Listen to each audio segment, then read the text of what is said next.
Sobat Dentalks, kembali lagi bersama kami, Anin dan Dinda di episode 6 Dentalks kali ini.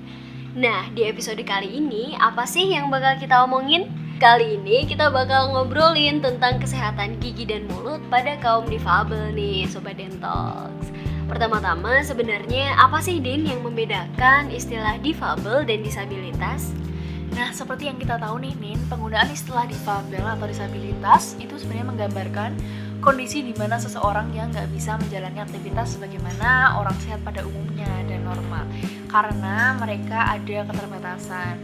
Nah, disabilitas ini sebenarnya merupakan keadaan yang mencakup penurunan nilai, pembatasan aktivitas, dan partisipasi atau keterlibatan yang mana sebenarnya kata disabilitas ini berasal dari kata disability atau disabilities yang menggambarkan adanya ketidakmampuan atau kekurangan yang terdapat pada fisik seseorang sehingga menyebabkan terjadinya keterbatasan. Nah, sedangkan difabel sendiri merupakan bentuk yang lebih halus dibandingkan dengan disabilitas untuk menggambarkan kondisi seseorang yang mengalami disabilitas. Oh, berarti sebenarnya tidak ada perbedaan yang signifikan ya, Sobat Dentalks, tentang perbedaan antara disabilitas dan difabel. Namun yang perlu kita perhatikan adalah penggunaannya. Jadi difabel itu adalah subjeknya dan disabilitas ini merupakan predikat gitu ya kalau bisa dibilang. Nah, selanjutnya kita bakal bahas bagaimana sih kondisi kesehatan gigi dan mulut teman-teman difabel kita di Indonesia ini. Seperti yang kita tahu, di Indonesia ini masih banyak banget kasus karies atau masalah mulut lainnya. Padahal kampanye untuk menyikat gigi 2 kali sehari, yaitu setelah sarapan dan sebelum tidur, sudah sering banget kita dengar. Bagi kita yang tidak memiliki keterbatasan fisik, melakukannya merupakan hal yang mudah ya kan? Nah, benar banget nih, bagi kita yang sebenarnya nggak memiliki keterbatasan fisik, melakukan sikat gigi 2 kali sehari pasti bukan hal yang sulit lagi ya. Namun berbeda dengan teman-teman kita yang difabel karena mereka ada keterbatasan dalam melakukan prosedur untuk membersihkan gigi dan mulut yang lebih lanjut. Jadi itu akan mempengaruhi terjadinya karies atau masalah mulut lainnya.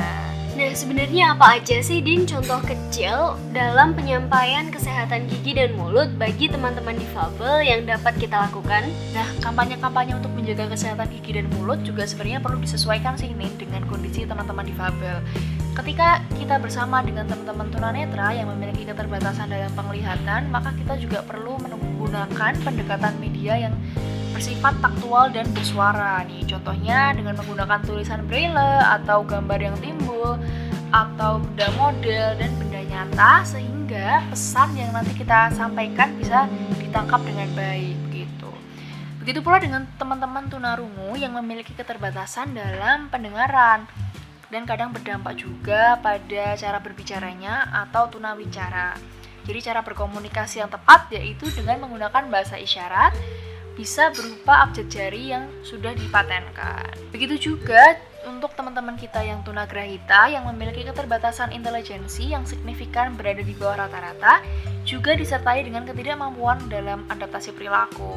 Cara-cara untuk berkomunikasinya yang paling efektif sih untuk membiasakan diri dengan sosialisasi ya.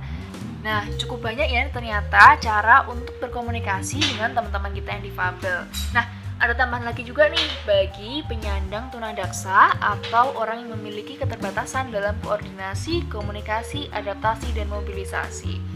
Jadi mereka biasanya sangat membutuhkan perhatian khusus atau orang-orang yang dapat mendampingi mereka. Dan ini adalah menjadi salah satu faktor yang meningkatkan predisposisi karies. Wah, berarti memang kita harus memilih ya cara yang tepat berdasarkan kemampuan masing-masing pribadi. Benar. Oh iya, ada data juga nih dari hasil survei yang dilakukan oleh National Oral Health terhadap penyandang disabilitas baik anak-anak dan orang dewasa. Dari hasil survei tersebut, dibandingkan dengan orang normal menunjukkan bahwa 30% lebih gigi karies pada teman-teman penyandang disabilitas anak-anak tidak mendapatkan perawatan. Selain itu, lebih banyak dilakukan pencabutan dibandingkan dengan tindakan pencegahan. Iya, aku juga mau nambahin sih ini. Jadi hal tersebut itu biasanya diakibatkan oleh pola pergerakan dan pembatasan untuk keluar rumah yang itu bisa berakibat pada kesehatan gigi mereka. Nah, pasalnya ada penelitian juga yang menegaskan bahwa ternyata halangan untuk bergerak dan kemampuan untuk menjangkau layanan kesehatan nih, utamanya kesehatan gigi dan mulut, dapat mempengaruhi kesehatan gigi mereka akibat tertundanya perawatan atau tindakan yang tepat. Nah, hal ini bisa berakibat apa lagi sih?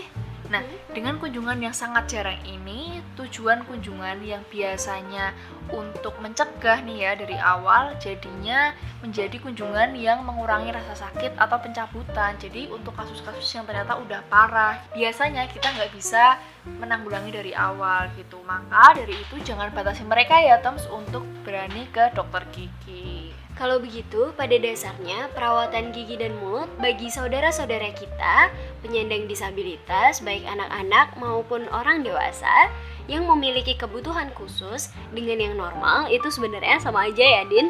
Bener banget, Nin. Hanya saja metode pendekatan, teknik, dan manajemen tingkah laku yang memang harus dipilih mana yang paling tepat.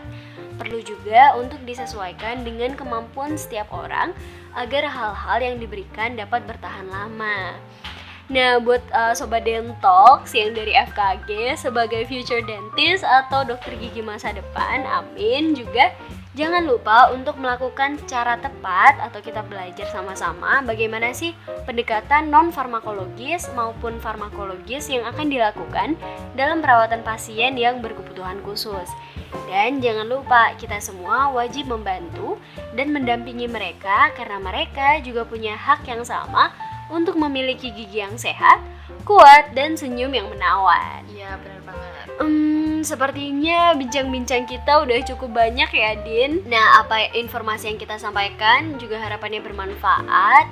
Itu adalah hasil dari kajian kita sendiri. Jadi, apabila ada yang ditambahkan atau fakta-fakta yang kurang, bisa banget untuk disampaikan langsung ke kami.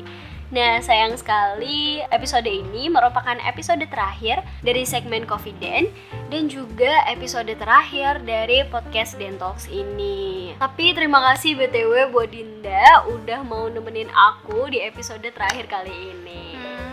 Iya, sama-sama ya, Nin. Tapi jangan terlalu sedih karena akan ada kejutan di Dental Project 2021 nanti. Wow. Kalau gitu jangan lupa untuk follow dan pantengin terus semua official account dari Dental Project supaya nggak ketinggalan infonya. See you next year. Dah.